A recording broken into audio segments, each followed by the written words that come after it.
So today we're looking at the Philips all-in-one multi-cooker, which is a multi-cooker. It's a pressure cooker, it's a slow cooker, it's a stewing machine, it's a yogurt maker, it's a steamer, it's a rice cooker, it's a risotto maker. It's so many different things. Many more things can be cooked in this machine. Today we're going to be looking at cooking pulled pork. Now, pulled meats are very big on the menu list everywhere at the moment, particularly here in Australia, and of course they always have been. In America, they're a big popular menu item.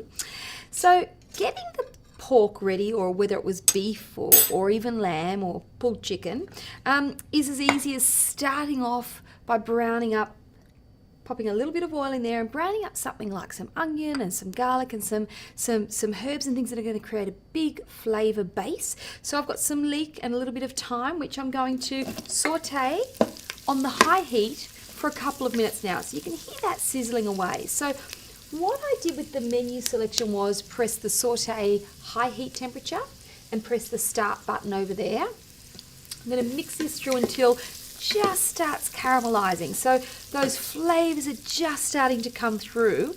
And then of course I'm going to add the pork. Now this is a rather large cut of pork with the bone in. So when you're buying your cuts of meat, the cheaper cuts of meat, so to speak, are generally the best for slow cooking. Now, slow cooking meat tenderizes the meat in such a way that no other form of cooking except for pressure cooking can actually achieve. So the meats that we're cooking have a lot of striated muscle and tendons, meaning that type of cut, if you fried it, the meat would all shrink up, it would be leathery and it would be rubbery, and you really would have a real struggle trying to eat it. So what slow cooking does is it melts away the muscles, the tendons, the ligaments, and all of those things that are the connective tissue that end up being the essence of the sauce itself. So once they've melted away through that slow cooking process, the meat then becomes pull apart, which is the pulled pork, the pulled beef, or the pulled lamb, which you can have in sandwiches, on little slider buns. You could be having it as a roast style,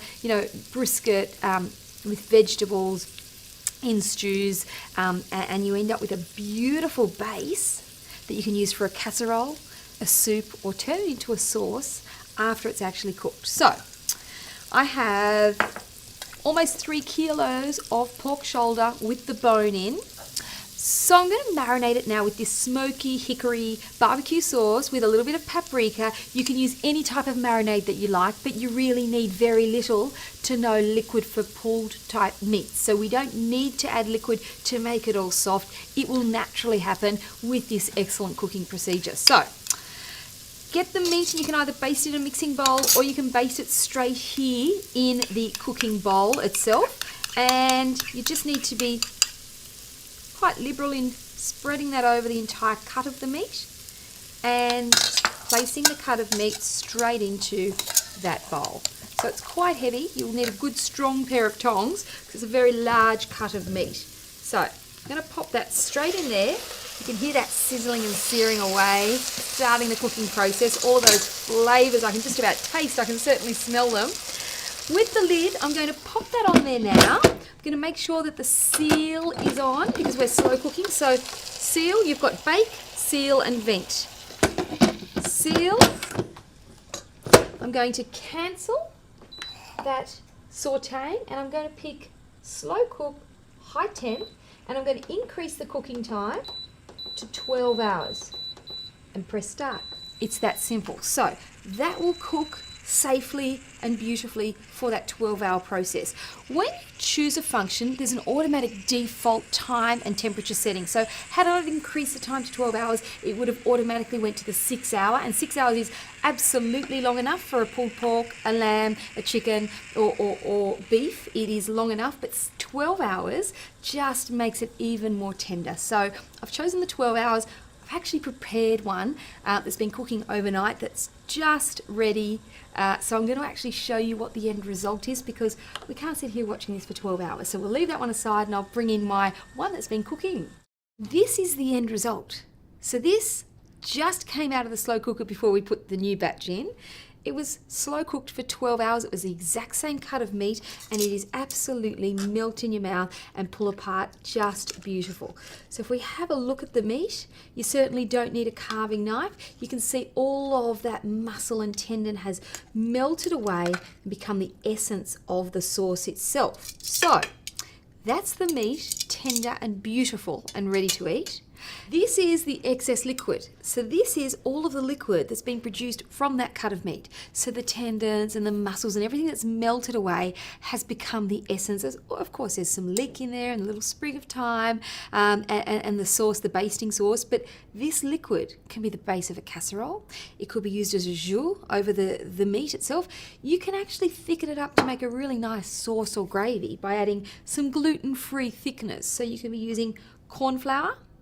You can be using this easy to find xanthan gum. So you can find this in supermarkets and health food stores. So xanthan gum, and it's roughly about the same amount that you'd use for corn flour as the gum. So you'd use about 2 tablespoons to start off with.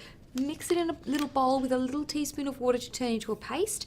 Stir it through that sauce and it will instantly thicken up into a really nice thick gravy style sauce.